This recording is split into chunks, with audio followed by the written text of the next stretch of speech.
Good morning, everybody. Today's conversation, I want to be about what is a perfect eBay store.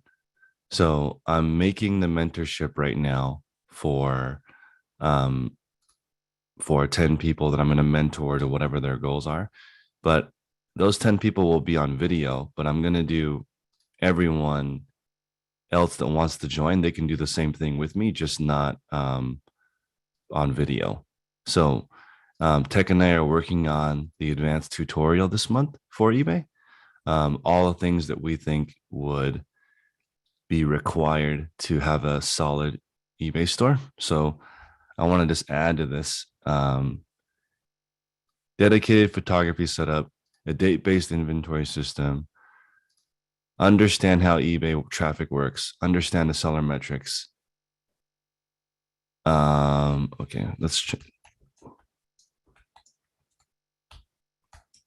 I'm going to be more specific. 10 sales a day or more with 1,000 items listed. If you can do that, then you can scale to any size. So before people get ahead of themselves and build huge stores, that's what I would recommend as you know what you're doing. Understanding seller metrics, how to find profitable items locally. We have a January 5th tech call, but we're going to do something a little bit more official. Go over how to find things in your zip code. We went over how to make a quality listing in a really long podcast that we've already made. And then we want to go over the promotions. So I think another thing is building a schedule. Let's see, schedule. This could also include building a sourcing route plan. You have coupons in there twice. Thank you. I'll remove that. Coupon. Thank you. And Isaiah, I wanted to use your store as an example. When we do this, we wanted to do click by click and show how to set up all 5 of these. Maybe use you as our guinea pig. My store sucks, Chris. You gonna use my store? Come on, man. Because we want to use your store to show how to do all 5 of these promotions. And Okay. you have no excuse. You have to have 10 sales per 1,000 items listed per day. You have to. Dude, I think I have I don't know. In my store right now, I'm at around 1,900 items. At least for the last week, I averaged like 20 sales a day, at least. Yep. So I was there for this week, if that counts. Well, it needs to be forever. Chris, Okay. you're asking for a lot out of me. So this is our mentorship. Is there anything else I'm missing from, I I guess, think defining goals? if you're gonna say advanced, I think that everyone in the advanced tier should be using shipping rules. I think shipping rules are a great promotion. All right. It's like business policies. Not necessarily business policies, but shipping rules, which are like a part of business policies. What they basically allow you to do is, you know how you had that thing where if you bought 2 items, it was $9.99, regardless of which 2 items in your store you bought. Yep. Things like that. What about Okay. at least a basic store subscription? It's okay. So we can talk about I mean, I know that's not, it just made me think about it because you said advanced. I mean, I know it's not like crazy advanced, but it's well worth the money at least for a basic. okay. I think in order to have policies, you have to have a store. You don't necessarily need business policies though, but I'm actually I'll put that in here, which is setting up an eBay store. Yeah. And then I'll put the standard shipping rules in there, because even if you don't use business policies, setting standard rules would be part of setting up your store. Mm-hmm. How about, Chris, this is Sally. How about, you've talked about people who have a lot of cash to start the store and those are on limited budgets. You've talked about borrowing or selling things out of your store. Is it appropriate to put in something about what you need in order to fund, part of your planning for starting a successful store is figuring out not only how you're going to get things, but how you're going to pay for things? Sure. So that's probably good for the advanced tutorial. So how do you fund this store? So let's assume 1,000 items is what's a reasonable cost of goods, you guys think? Oops. $5 an item. Is that reasonable? Like I what don't. I do mean, you guys it think? is for me. I think under $10 is reasonable in almost every niche. Under $10? Under $10. Or take that initial 1,000 items and say, and how many items can I scrounge from my own garage house? And that reduces the number you're going to have to invest in to buy. Right. I think it has to have like percentage of resale value, not necessarily the cost, but like what percent of the resale value are you buying it at? Well, let's say that you get everything from garage sales and bins, and your cost is $1. So then it's $1,000 to do a 1,000 item store, but you don't have to have all the money up front. It takes time to not $1,000 either, because you're gonna flip your items, which is gonna require less and less capital, depending on your size. So it might actually only take like $200, $300 to make 1,000 item store. Hate to introduce one more variable, but also it depends on, am I going to sell Gucci purses or I'm going to sell used clothes? That also is going to, your niche is going to dictate. And should you start with a smaller ticket niche and then work up to my Gucci purses, or do you start out with what your ultimate niche is going to be? Again, that's just maybe one too many variables. Maybe it's one of those things that isn't standard. So maybe we, like, everything else you have in here is relatively standard. This one is less standard, It's more of a, and also consider. Yeah, and it's like, you talk about your thrift store prices opposed to like here in Kentucky. That's a pretty big difference. So yeah, that's what I think it should be, like percentage of MSR or like the resale value, because if you have it, like if you're looking for a double up, it doesn't matter what you're looking at. I mean, you're looking at like 40-30% cost of goods versus what you can resell it. I think that can be applied to like different price points, even if they're high or low, if you still get it to make sense to everybody. You know what I mean? So this is great, because how do you fund this 1,000 item store will be different for everyone. Some people will just pay for the first 1,000 items and start. Other people will have no money and start from zero. And let's see, I gotta mute somebody. Hold on. Sorry, it was me. Log in. So how people fund this 1,000 item store is going to be all different. This is much easier if you have a full-time job or another income. Promotions. Okay, I'm going to put this promotions part in the setting up an eBay store section. I guess we can put which store to pick. What about what are people doing with the profit from the items that they do sell? So that's related to the how to fund this 1,000 item store, because, okay, let's say you have a 1,000 item store and you're selling 10 a day. If every item is making $5, you make $50 a day. If every item is making $10, and then you're making $100 a day. And then depending on how good your items are, you could just leave it at 1,000 items. Like if I decide to do Poshmark or Mercari, or one day let me back on eBay. If this is the Sally store, 1,000 items, 10 sales a day times $20 is a full-time income. So what you do with the profit is, I mean, that's beyond this, but I guess that'd be reinvesting into something else, like either growing your store beyond 1,000 items, or maybe real estate, maybe something more passive. I'm not sure that it is beyond this if it's somebody that's just starting. I mean, well, that's just my thought, because I put pretty much everything I make back into the store after I pay my bills. Maybe the first step in funding a 1,000 item store is fund a 100 item store and reinvest those profits for some people. Other people, you're right, it's go out and buy 1,000 items. Okay, let me change it. Thank you, Sally. So let's change this to one sale a day or more with 100 items listed, because it doesn't matter if you can get one sale a day with 100 items listed and maintain that.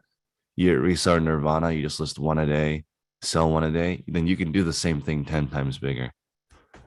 So, but most people grow and they're beyond 100 items and they're not getting any sales, and they hope that when they keep growing it'll catch up. So let's change this to here. So I'll put reinvesting percentage. So you got to figure out your goals, your schedule. You got to build a photography setup. Got to set up an eBay store. Listing quality podcast. We'll change this to how to create a quality listing. So is this a get to advanced eBay tutorial, or is this Yeah. a if you are advanced eBay tutorial? This is okay because I'm going to start the mentorship May 1st, and I'm going to pick people before May 1st to be on video, but anybody can do it. It's not like not only 10 people in the world can do this. Of course. But we want to get people set up. So like if you are impatient, then you could join the Patreon and you could hammer this every day. Be like, okay, you could go through this. You could go through this in 2 days. If you really wanted to learn all of this stuff, you wouldn't have to take 2 months. But I'm saying. So yeah, the primary goal of this is to take new sellers and turn them into advanced sellers, or an existing seller and make them into an advanced. And because I would consider this advanced. You can sell 1% a day. You know what you're doing. Yes, that's not easy. Most people sell 5% a month. Go ahead. I was just going to add on another thing, so you can finish with that thought. Sure. Go ahead. One thing that we talked about for advanced is how to structure your title and how to know like what keywords should come first and which ones should come later, and figuring how to figure that out, how to do the research to figure that out. Yeah. So we'll put here, and this is there's like 9 components of a listing. So we've already made this one, but that's right. Title structure, item specifics, all that good stuff. We have that in here, but there's the basic kind of how to do a title, but there's also the kind of advances how to figure out like for some specific items, you want to put some stuff first, because Tech talks about one of his skills is being able to know for what items, what is important to put in the title and what is not important and what order exactly to do. That's the advanced kind of tender structure. Agreed.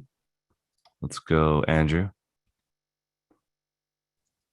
Because I think the cost of entry for new sellers is kind of a lot more than we don't talk about it, but like when you're new and then you get an item that sells and you realize, oh God, I don't have a box. Now I have to go to Staples, or now I have to get tape, and like buying that retail is so much more expensive. If you ever have to go to Staples and buy a box for $1.25 or something to ship an item, when you're seasoned and you know what boxes you need, you start ordering by the 1,000, or when you start ordering 50 rolls of tape. So I think the cost of entry, we've been doing it for a while now. We forget about, the first days when you say, oh, Jesus, I don't have a box that fits this. And you have to go pay, $1.50 for a box. So I think people need to understand that the cost of entry is a lot more expensive when you first get in, because you don't know, what to order, and you really don't have the money to order 1,000 boxes or 50 rolls of tape or whatever. So I think that's important for new sellers to understand that. I mean, it's important for advanced sellers. Okay, this is everything. Go ahead. I'm sorry. Who was that? I was just gonna say, I think it's everything, because I am struggling with that. I mean, right now. Yeah. And I don't have cost of goods. And got you.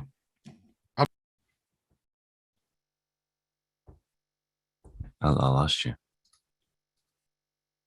We lost you, but yeah, I got you. Thank you, Andrew, for bringing. I've got all this.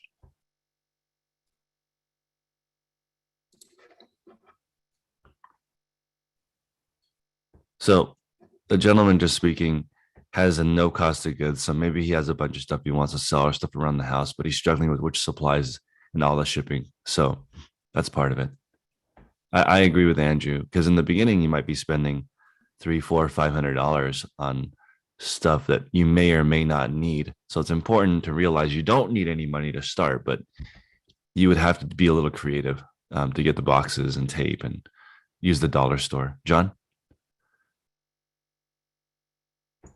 There we go.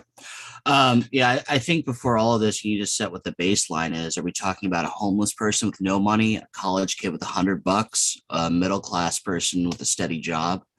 Because the baseline to scaling up, I think, is important before you outline what it needs to be, because everybody's circumstances are different. But if you start at the lowest denominator, homeless person, well, that accounts for 99% of your variables.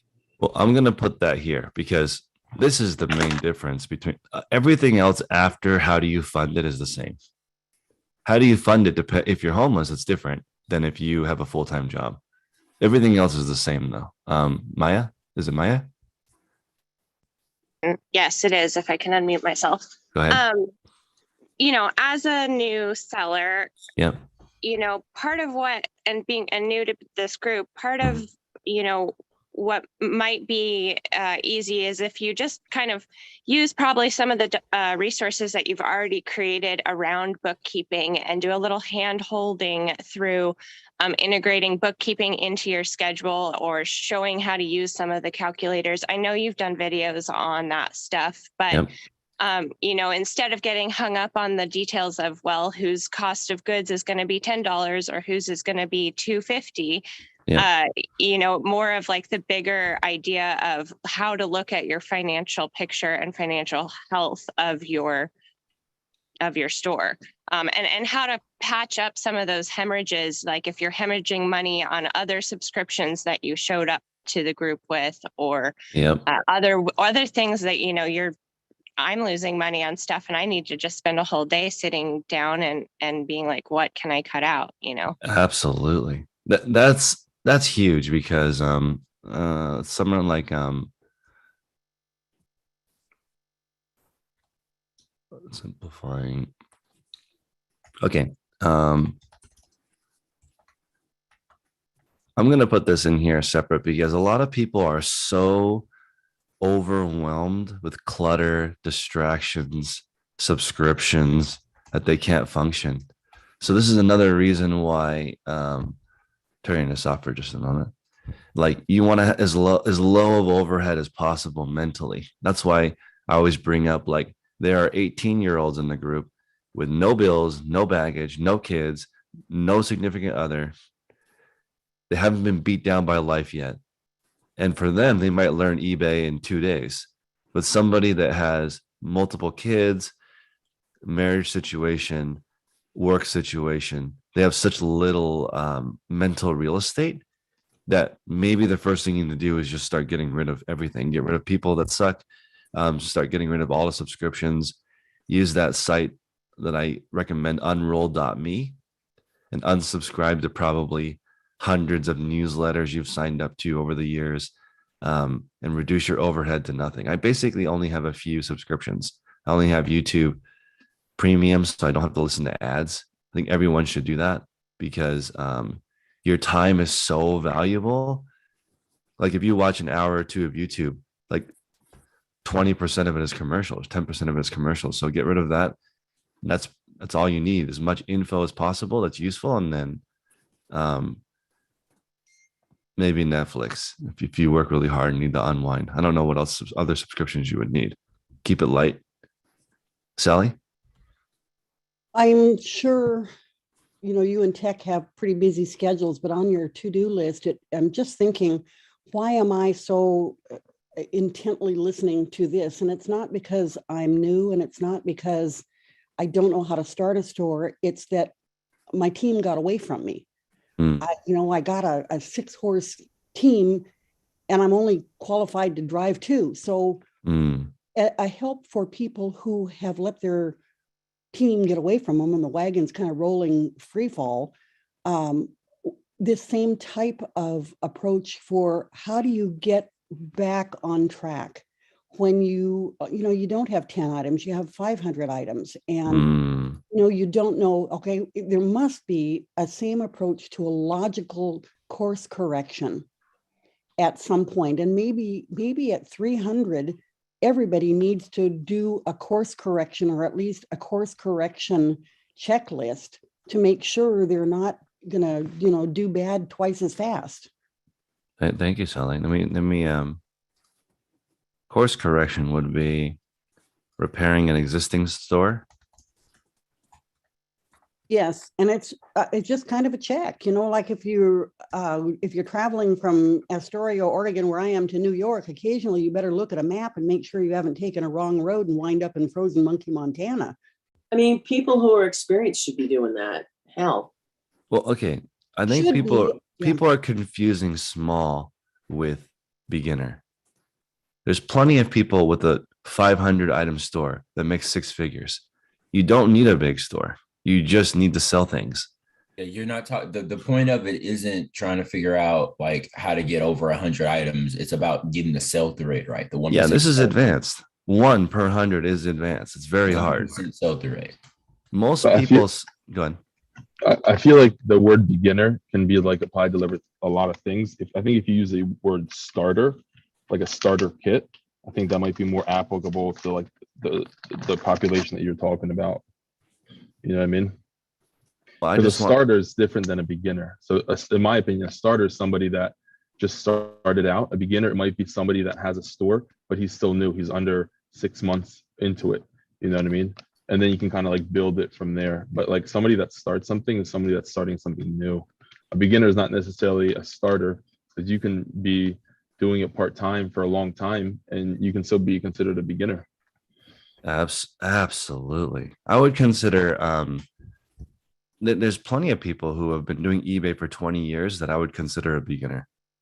They don't have this sell-through rate. They don't have any of this stuff figured out. They work on eBay 12, 16 hours a day. And I would consider them a beginner, even though they've been doing it for 20 years. Or someone that has been doing it for 3 months has all this stuff set up, I would consider them advanced, because it's not stressing them out. They get their eBay store done in 2 or 3 hours a day and they have the rest of their lives. So advanced is not, and a lot of advanced stores are small. I think that's something that you see people with huge stores and you think you need a big store, but that's not. You need to have 1% sell-through rate. The only exception to that would be if you start cannibalizing your own sales because you're so big. Like Tech with 50,000 items, just because he has 4,000 Tommy Bahama shirts doesn't mean the market can sustain 40 sales a day in that specific niche. When you're small, though, you can. With 100 Tommy Bahama shirts, you could sell one a day, if they're all optimized and you know what you're doing. But again, Tommy Bahama is a huge company. You might be able to have 40,000 Tommy Bahama shirts and still be okay. Yeah, if you were the Tommy Bahama expert and you had 40,000 Tommy Bahama items, you could probably sell 400 a day if they were completely optimized and below market, and there was 400 people that buy a Tommy Bahama a day. So this is the only variable right here. And I'll tell you, starting with 0 is easier, way easier starting with no money. Because what Andrew was saying earlier, like what if you're wasting a bunch of money in the beginning, buying supplies, buying boxes? If you don't have any money, you can't waste money. I got all my supplies out of the garbage when I started with 0. You just become creative and you think, okay, I don't have any money. I need money to do this. So how do I save money? How do I make something work with nothing? That resourcefulness is huge. I recommend people start with no money. Let's see. I'm going to put this. So this is the tutorial. I'm going to start May 1st. Everybody can join. I'm going to pick 10 people, 8 to 10 people for video. Everybody else can do the same thing as we do it together. And I think it will take you probably 2 months to just understand how all this stuff works. And then, if you join our Patreon, you don't have to wait. You can start today. But I think that's everything. That's like a lot already. But I think the 2 biggest things are people are so distracted that they can't focus. Because an eBay store can honestly take 2 hours a day. This part is huge. Like Jen, you spend 10 hours a day on this part and 2 to 3 hours a day on your eBay store. Chris. Isaiah, what's up? Someone in the chat asked, is less than a 1% sell through something we have to consider when we get to a 10,000 item store? I don't think so, because, and I know a lot of people don't like her, but what's her name? Linda Stuff. Her Yeah. sell through rate is like 1.3%. Yeah. And she has 85,000 items in her store. Mm-hmm. So like it's possible to maintain this all the way up. Now, maybe you got to be on the front page of eBay to pull it off at that size, but like she does it. So you can have a 1% all the way up there. Yeah. I think the real, when they're really cranking, they have a 2% sell through rate with 100,000 items. Right. It is insane, but you can. So to give you an idea of what that looks like is at the Real, they have 16 people adjusting the items every day. Pricing, title, item specifics, pictures. They're making those items sell fast. So right here in the course correction that Sally was talking about, repairing an eBay store, changing inventory systems, those are the big ones. So this is like fixing sell-through rate, liquidating bad items. I mean, low sell-through items. Oops, liquidating.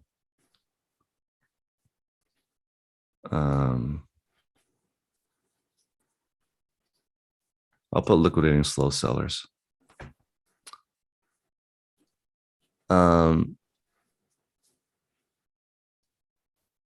So Philip, the reason why they would repair listings is because they have to buy their own traffic. So like if you have Gucci men's loafers as the title in your store, right? And they find out that Gucci loafers men's ranks better on Google, they would change it so they could rank better on Google because they're getting their traffic from Google as well. Or if it's closer to what people look for on their own website. But they're doing that. So most people don't spend any time repairing their own store.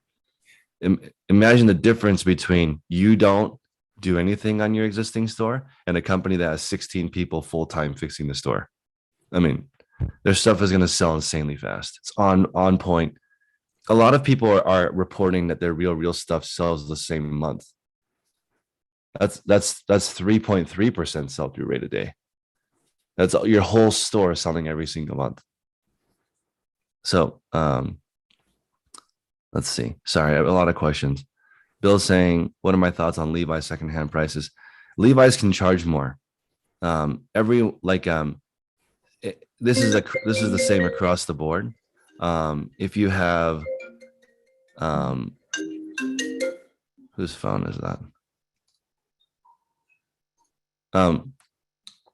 Let's say you go to a used car dealership and they're selling a Toyota. They could sell it for $3,000 more than you can sell it on your own because they have the credibility. So Levi's could charge $80 for brand new, $30 for pre-owned, get $30 all day long. It's also right next to the $80 pair of jeans at the store. So, I mean, that is related because you need to think about your competition. But to get one sale per day with 100 items is advanced. It's not the size of your store. Size does not matter. I'm going to put that in here. Size of store does not matter.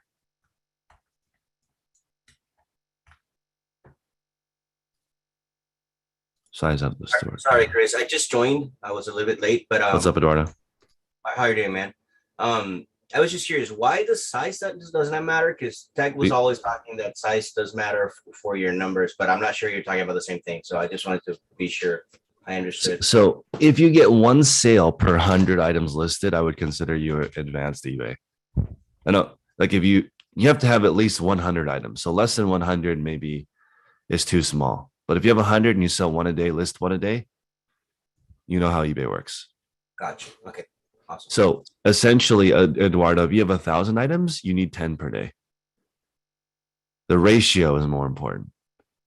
Got it. Yep. David, that's right. So that's why David is a good example, and he's a good candidate for the mentorship because he's an Amazon seller. So he already has Amazon's much more difficult than eBay, in my opinion, because it's a race to the bottom and you have to be optimized or you get zero sales. On eBay, you can be kind of lazy and still get sales. So David could take that mindset from Amazon, translate it to eBay. He has 600 items right now. Instead of listing all 600, he should list 100 first, make sure that he gets one sale per day. Then if he's getting one sale per day, then jump up to 200 and see if you're getting 2 sales a day, all the way up to 600. Because if you list 600 and you don't have 6 sales a day, you have 600 listings to fix, which is extremely difficult to go back and adjust.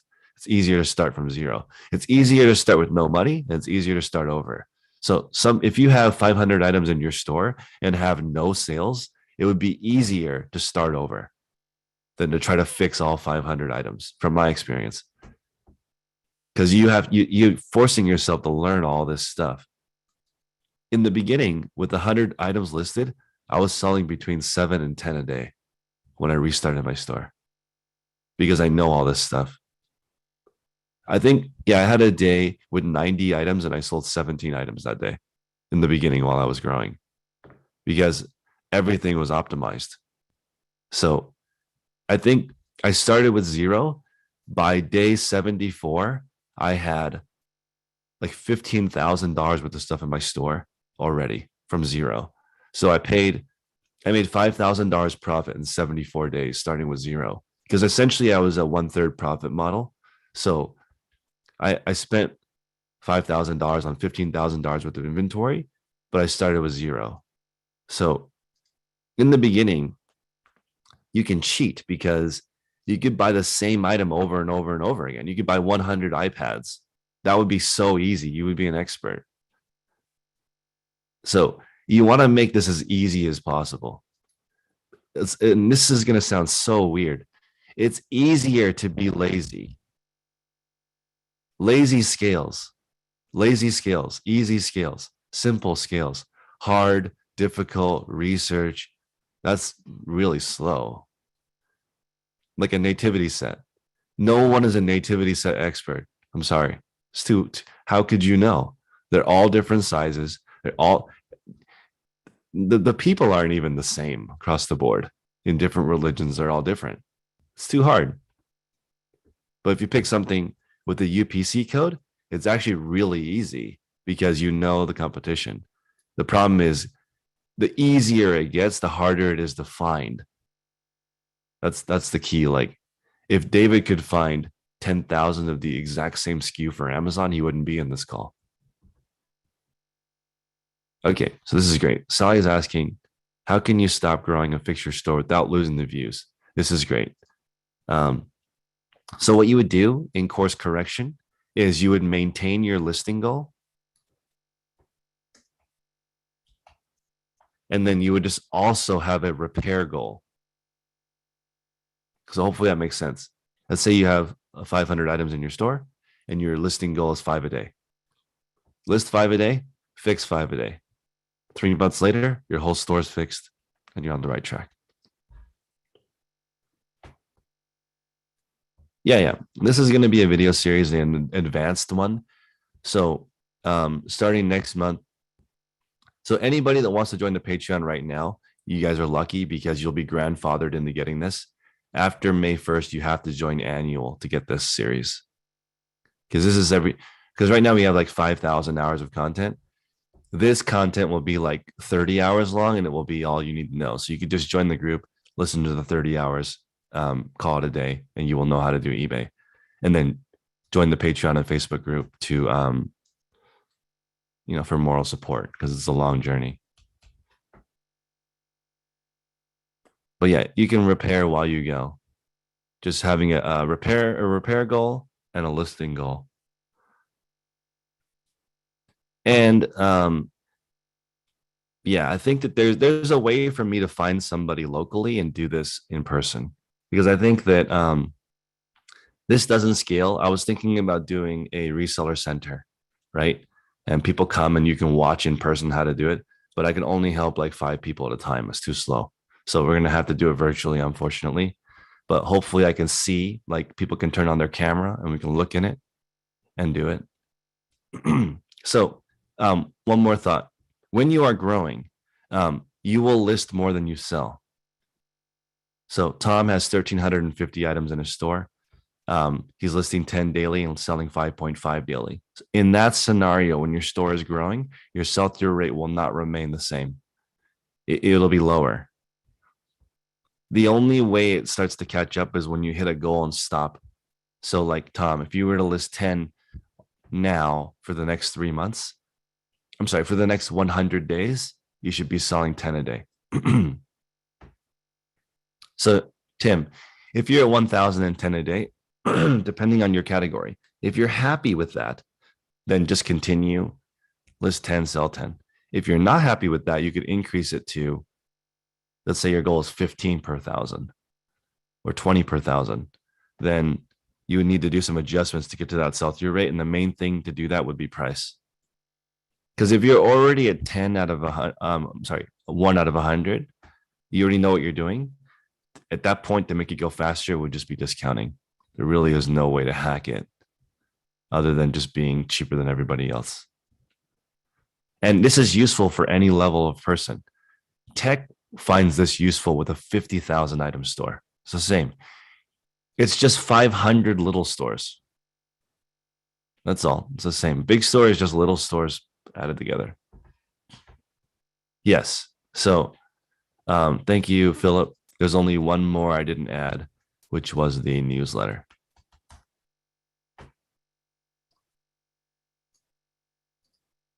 Yep. Yeah, so this is it. This is all of it, I think. The main thing is this one. I would say these two right here. Would you make a separation between coupons and buyer group coupons? No. You view them as the same thing? I thought I'm gonna do the same thing. But right here, so what did you say, Isaiah? This is the group, and what else? Like you have basically buyer group coupons, and then like we just go private and public. That's the simplest way to do it. Okay. Private or public. Actually, there is one more, which is, oh no, I put it up here. Offer to watcher. Yeah. So let's see here. Yeah, these two right here. These two things are the main thing. How to create a quality listing and a date-based inventory system. That's the main thing. That's the two, with those two things, you could crush eBay. You will never lose anything, and you'll list things that will sell. Those are the main two things you want to learn. Because if you list an item right from the get-go and 1% of it sells every single month, then you'll have plenty of money, everything goes. So this is the mentorship that I'm going to start May 1st. If you want to apply to be on video, then send me an email at chris@dailyrefinement.com. I'll pick this in the next 10 days. But anybody can join. Anybody can. This is what we're working on. And this goal, anybody can list 100 items, right? I think everyone can agree. Yeah, Isaac, there are already videos dedicated to the date-based inventory system, but maybe we'll make some more because people are overcomplicating it. The date-based inventory system is the simplest system. It can, depending on what you sell, take up the most space though. Chris, can I throw out something about the date-based system? Because Sure. I've got to do this and convert my 2,700 items over to this. Mm-hmm. And I'm obviously not new. I'm more experienced now. So I have to have a plan to convert this. I have that here. Yep. So somebody who's got a store, got a crappy system, and now I have to convert it. Mm-hmm. And just like how to piecemeal this. I know I get to do a little bit at a time, but where do you start? I mean, I honestly just sit there looking at it and then go do something else because I don't want to deal with it. How do you eat an elephant? I mean, it's you can't do it all. I mean, okay, that's not true. There are people in the group who've done it all at once. Kudos to those people who stop listing, take 3 days off, and redo the whole thing. That's epic. It does help. It does help. You can change your SKU right there from the your listings, active listings, without actually having to go into the bulk editor. Yeah. That's one of the. Luckily, that's one of the things you can change just with a click. That does help. I'm sure people that are doing it in a day they kind of just have it open and they're just plugging it in as they sort it, I guess. Like a bin a day keeps, the hassle away. I don't know. That does help that you can, on the active listings, that's one of the things that you can change. You can change the price and the SKU right there in the active listing. So that is a little helpful. Okay, so right here, I'm gonna just do it because this will work for everyone. I do not recommend stopping listing and repairing your store first. I recommend having your repair and list goal the same. So Jen, you wasn't doing that what Brian doing? Excuse me? Wasn't Brian Vent doing that? He was listing 10 for a while and then fixing 10. Yeah, it would take you 100 days to fix your store if you did that, Brian. Yeah, that's what I'm doing right now. So after I ship my eBay orders, that's my habit stack. I pick 10 listings and I fix them. And this is going to be in the building a schedule part, Jen, that you found. Jen, if you came here and we had a little reseller hostel, right? And I get to control your entire schedule, you would not have any clutter, distractions, or mindset problems because I wouldn't let you get screwed up. I would just say this is what we're doing today, and like you have to have a kick-ass home life, or you can't do this. I think people are so confused by saying, "Oh, what about the work-life balance?" If you don't have a good life, you will not have a good work. It doesn't work that way. Some people want to work all day, and that they've already figured out what they want in their life, which is nothing. They want to work 24/7. Other people, they want a family. They want to barbecue on Friday. If you want to barbecue on Friday and you never barbecue on Friday, what's the point? You got to have it all. Your life's got to be set up if you want to do work-life balance, and that can't work unless your life is set up. How miserable are you that your goal is something you never do it? That's complete failure. It's like the people with the dirty floorboards in their car. Like it's like that clutters everywhere in their life. Always. Yeah. It's never it's never their whole life's together and just their car is cluttered. Someone has some thoughts? I was just thinking, I spend a fair amount of my free time. It's really not my free time because I feel like I should be working, to be honest. But I do spend a lot of it skating. I have my hobbies. I'm a music director at my church. I spend a significant time doing not eBay stuff. But when I'm doing those not eBay things, I still am thinking about eBay. I don't though, because I've already crushed eBay. So I don't have to, when I'm with my family, I'm like, I'm good for a day. You do not have to, okay, I understand it's 24/7. There's been times I've been on a date with my wife or with friends, and I'm like, I have to leave. There's something wrong with my store. I'm sorry, but that's part of being an entrepreneur. I have to go fix something. So that happens. But that's part of you want to live life on your own terms.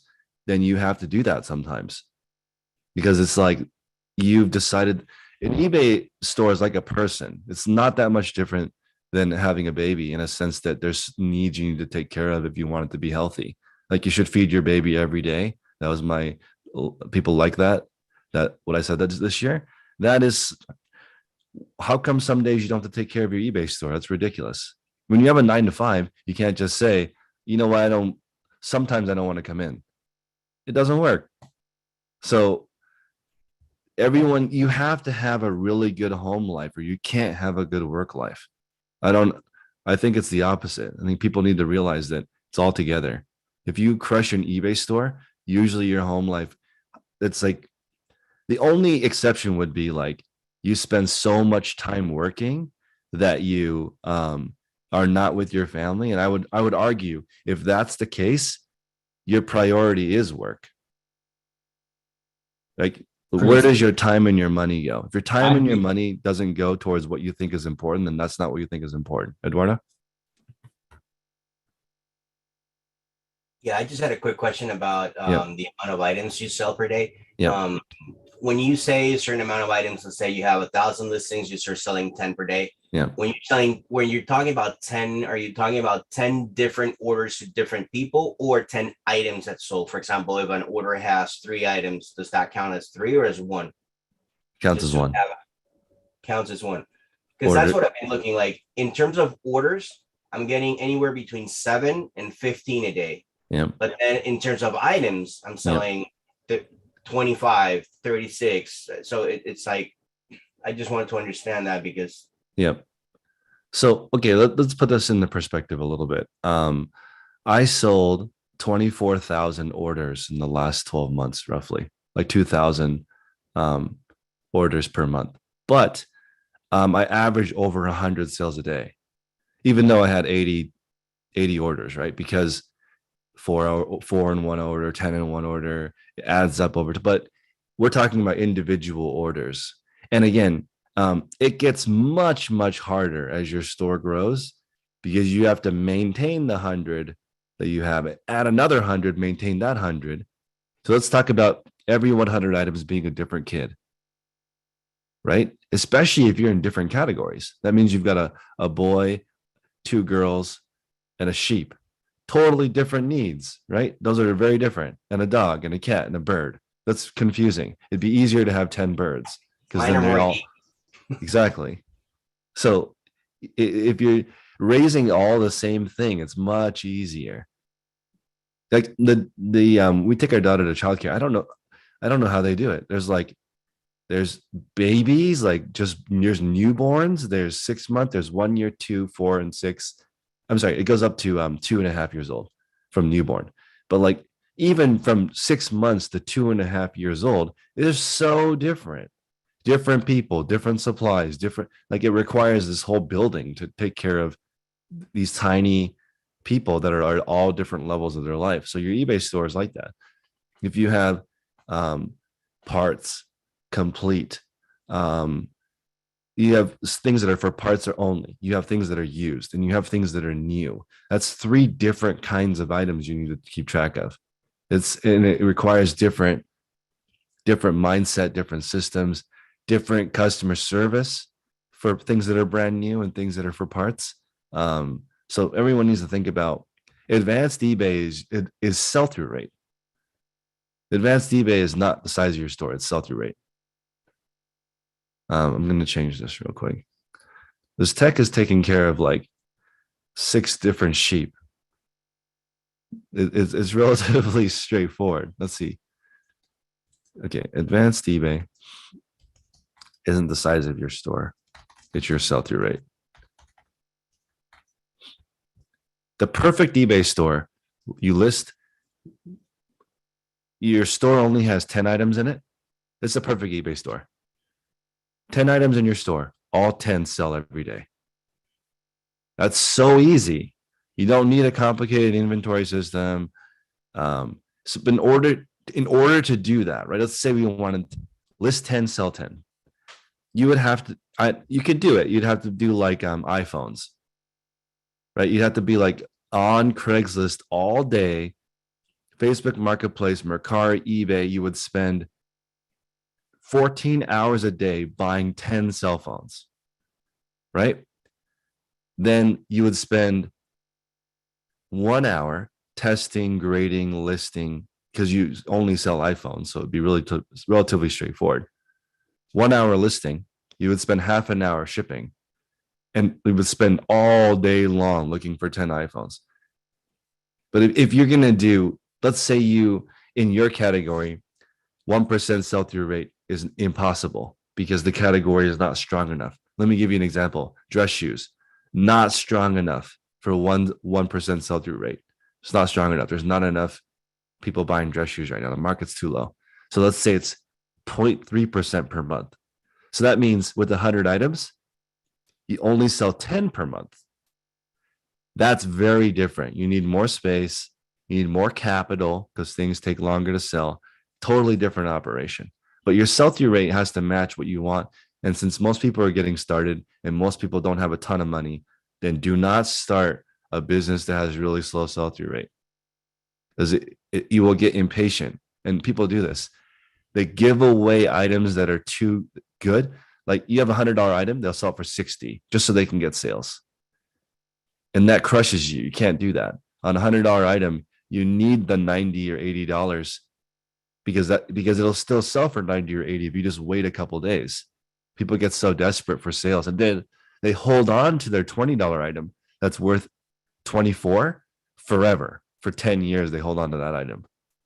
So blow out the cheap items, get all the money on the items that are hard to replace. If you can, like, that's why, Eduardo, we always say, for you, since you have potentially unlimited toys, take every offer. That's my initial reaction is, it's so replaceable. Take every single offer. There's the lady in Australia. She gets her items for $1 and she overprices her shipping $1. She could literally accept any offer. Every single offer is profitable. So just, people have the auto decline, auto accept. You could have auto accept every offer over $1. Just take everything. If you have unlimited supply and you get it all for free, why are we waiting for all? Unless it's rare, right? Unless you have a rare GI Joe, don't give that away. Give away the modern GI Joe and get all the money for the vintage GI Joe. That's the way to do it. We always talk about, I think every single tech call, he goes over the sum of the money all the time principle. My whole life is now based on that. If you don't want, this is thinking ahead. I don't want my daughter only coming home at Christmas and Thanksgiving. That's weak. Is there a way to make it that she likes me enough to come back once a month? I don't know. I have to create things like, oh, I really like fishing with my dad, so that she actually wants to do that. So right now, so my evil plan is to come up with some really good recipes that she will want to come home and eat. I can't think of any other, when I think of my parents, I guess you ask your parents for money or food or some kind of event that you go to.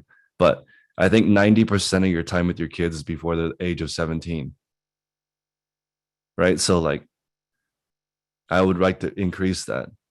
So I'd like to increase the sell-through rate of my kid visiting me when I'm older. So that's just about optimizing the listing, making people come back. That's why repeat business is so much easier. So if Eduardo sells a My Little Pony set and that person's super duper happy, they might come back, and it makes it a lot easier to do this process. Because, okay, let me back this up way back. If one sale a day per 100 is the goal, one sale, and you list one item, sell one item every single day, the easiest thing ever would be just one customer. The same person buys the one item over and over and over and over again. That's why I'm not worried about losing eBay, because I still have the sourcing. I could just find, right now I'm finding between 500 and 1,000 pieces per week. I could sell all that to one person every week. Eduardo, you could easily start a wholesale toy company. The people who are in the States that have more competitive shipping time, right? So they can get the toy to the customer in less time. They could leverage that because that's worth more money. Sometimes if I see something that's $20 and I get it, this is why I use Uline. Costs more than anything. It's the most expensive one, but it comes the next day. So I just I wish Uline, that's my dream sponsor. I've made them millions of dollars and I don't even get a discount. But anyway, I just think it's cool that you want to be sell-through rate. Sell-through rate is advanced eBay. Hey, I was gonna say, just because it's so random that you just talked about how to get the kids back. Me and my wife were just seriously, jokingly talking about this the other day. And in my area, it doesn't work in the winter, but at least you got Christmas and holidays to bring them back. through the winter, but if you have a swimming pool here, everybody's at your house in the summer. So I told my wife we got to get a swimming pool and a hot tub, and I the got kids, you. the grandkids will always be hanging out. Everybody brings beers to the pool. That's like grandkid bait. I like that. Yeah, absolutely. So, David, the Sum of the Money All the Time concept, everyone should read. Is it Made in America by Sam Walton? Let me just check. Sam Walton. Oh, yeah, Made in America. So, one thing I thought was interesting, and this is a good example of Some of the Money All the Time. Okay, so this guy made $100 billion in his life, right? And his family like forced him to read this book or write this book, which is really good, really good. But one of the things I thought was cool in this book is Choco Pie. He's sold millions and millions and millions and millions of these. Now, this is not a high quality food. It probably has zero nutritional value. It's terrible for you, but it was like really easy to get. So he optimized something in his area and sold it at a price that he could sell millions and millions and millions of units of it. So like that's Some of the Money All the Time. All of the money would be you make a fancy pie that, okay, like there's a lady in my storage unit. She runs a really successful pie shop. And she came into my storage unit yesterday and said, hey, I want to sell my pies online. My online pie business is not very good. And I said, okay, how do pies even ship? And she's like, oh, they ship frozen. So when I ship them in the container, they can stay up to 7 days without going bad. We have a really cool shipping thing. I'm like, wow, that's cool. So I was thinking to myself, this is what I asked her. How big is the market for $35 to $50 pies? Because I'm thinking in my mind, it'd be expensive to ship a pie, right? So I'm thinking, how big is the market for $35 to $50 pies? Seems like a lot. And she said more like 75 to 85. And I'm like, pass. I don't want to help you. $75 pies? Who's that's all the money for a pie. That's really hard. I don't want that. I want to sell $20 pies that are amazing. Everybody can afford a $20 pie. That's the Sum of the Money. Yesterday when I met with Flip, that was so bizarre. I still don't understand how startups work. Like,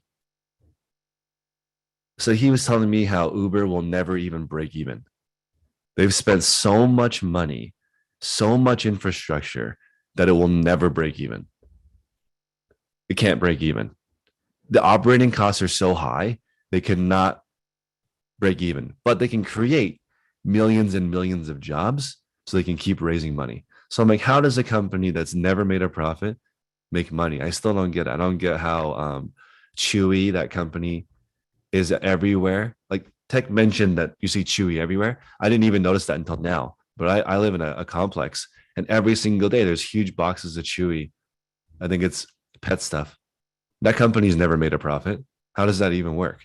So listening to this guy, the CEO, it was just so over my head how he has $10 million in his bank account, but he's never made a profit and maybe never will. Like what is that? I don't get it. So Cheryl is saying frozen pies for $20 in the grocery store aren't even that good. I know. This lady's selling pies for $75. I would hate to work for her. That's so hard. So hard. It'd have to be Mandy's 1 year anniversary. I don't know how you can even afford a $75 pie. That's frozen. I don't know. Wow. Cost Cheryl $50 to make her a pecan pie. But the thing is, that is all the money. Would I pay $75 for a pie to hang out with Cheryl? Sure. But that's all the money. It's a really good pie. Yeah. There's other people in this group I wouldn't pay $20 to have a pie with. Just kidding. Hanging out with everyone's cool. But yeah, there's a certain price level. Like I'd rather have when I put that, what do you guys think? I'll end with this thought. Would you rather have a hot dog with a good friend or a 5-star meal by yourself? you know. Maya was saying she wants more money to be able to visit her family more often. That's true. Hot dog with a friend or a 5-star meal by yourself.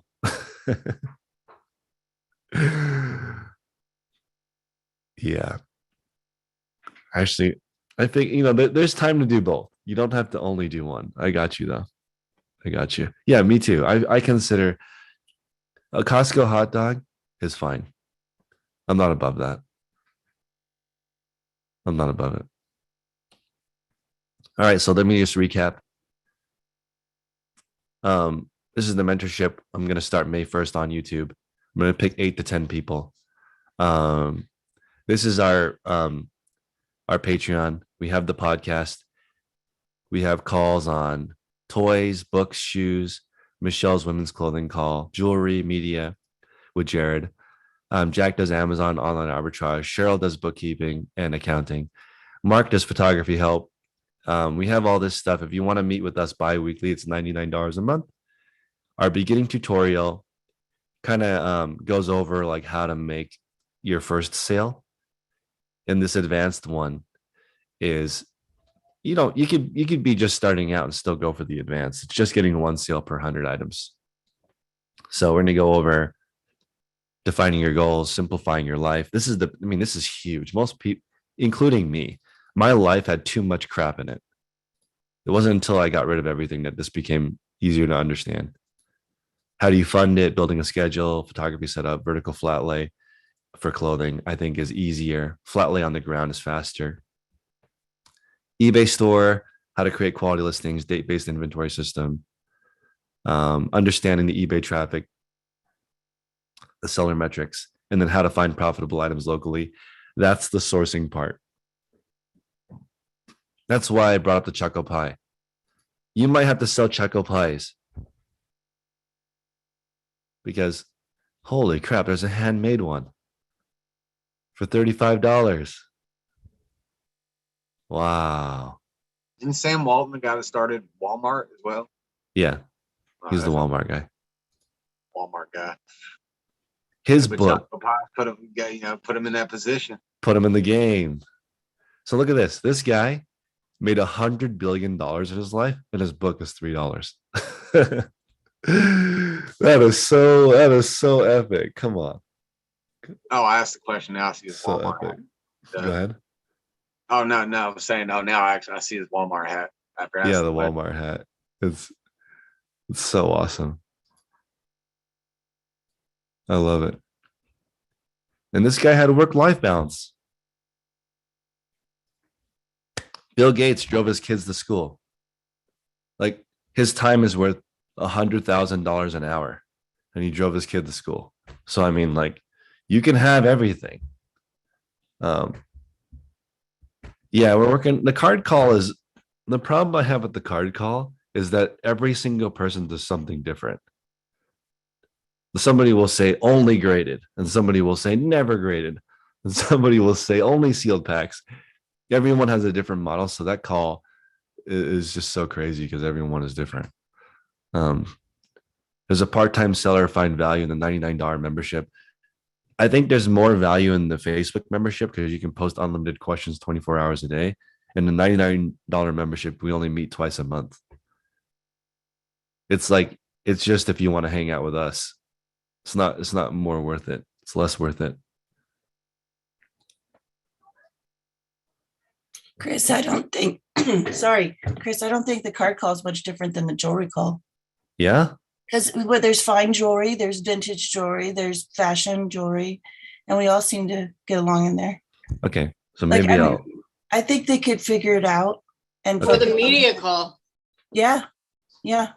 Okay, we'll add the card call back in. I'll figure out the time, and I have to meet with DS Keen. He's local, and I love the card call. It's just it ignites my inner squirrel. The jewelry one doesn't for some reason. How was your your meeting with Flip? Flip was, I don't get it. I don't get how companies can never make money and the CEOs get rich.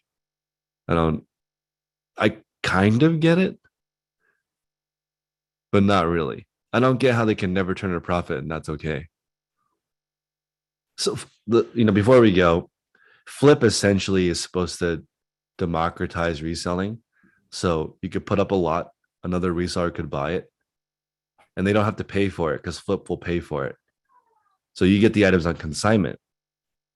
So let's say, Isaiah, you go to the flea market and you get 10 pairs of shoes. You sell it on the app, so you get your money. So now you're paid.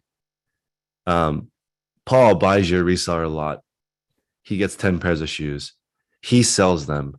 Flip gets a percentage of the money on the back end. That doesn't sound like it would work to me. Sounds stupid. Because from what Mandy said, people are sending in their garbage and reselling the good stuff on their own. So Paul gets 10 duds from you that he's supposed to resell. I don't know. But that's just for resellers, though. Like, I'm certain that other folks, sell not garbage. Hold on, we gotta share him on the baby. Hey. Yeah. Oh yeah. Oh, she's recognizing us now. Last time she just looked at us Say like, hi. Say hi. Say Yeah, hi. I was thinking the same thing. Isaiah, he's actually connected. Hi. Hi. Right. Cute baby. Must take after mom. I know, right? All mom. All mama. Yeah, she is awesome. I tried to say this in the chat yesterday, but I've done like I don't know, maybe 6 lots of consigning for someone on Flip.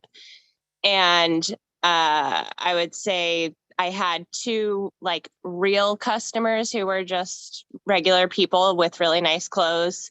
And one of those connections turned into repeat lots. So that was great. And all of her stuff is in like perfect condition, and it's nicer than the brands that I find in my area, but it's ending up being more stress than I want to deal with anyway, because then I have to figure out how to bookkeep for my consignment stuff, make sure it gets listed before anything else that I have prepped gets listed. And everybody's been really nice, but I would say even the reseller lots that I assume they're resellers, still 75% of their stuff sold. I'm just selling it at a way lower price point than they probably did. Yeah. Guys, I'm gonna call it for the call on YouTube. We do have a beginner call Monday through Friday that starts right now. Today was live on YouTube. Today was live on YouTube. Dude, I guess I missed the first minute of the call or something. Yep.